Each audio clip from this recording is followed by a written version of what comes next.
Après une invasion sanglante qui a duré plusieurs jours, les rebelles du M23 ont désormais pris le contrôle de la ville de Goma. Le groupe soutenu par le Rwanda a annoncé qu'il allait désormais établir sa propre administration à Goma, la plus grande ville de la province du Nord Kivu en République démocratique du Congo. Que la population de Goma soit calme. Nous sommes ici pour amener la paix. Nous ne sommes pas là pour voler ou pour violer. Nous sommes là pour libérer notre pays, a déclaré Willy Ngoma, porte-parole du M23.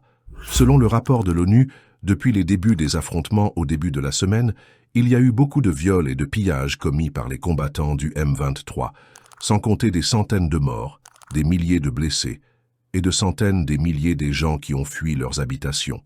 Et ceux qui ont resté à Goma essaient de survivre dans une ville sans eau ni électricité.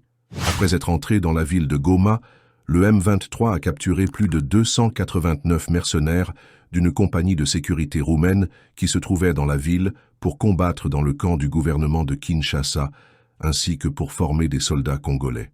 Après avoir été présentés aux médias, ces mercenaires ont bénéficié d'un passage sûr via le Rwanda vers la Roumanie.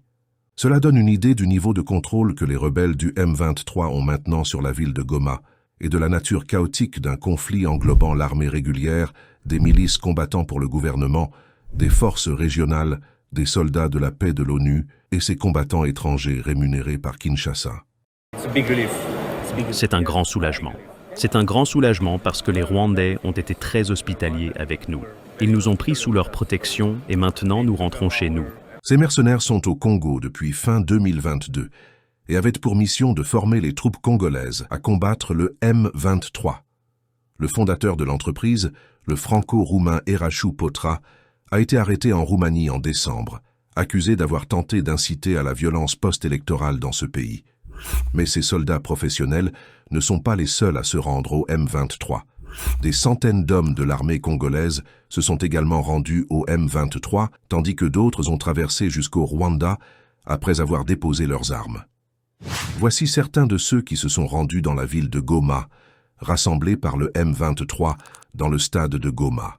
Les rebelles du M23 avancent désormais vers le sud en direction de la ville de Bukavu, et pour l'instant, rien ne semble être capable de les arrêter, car ils ont une puissance de feu loin supérieure à celle de l'armée congolaise.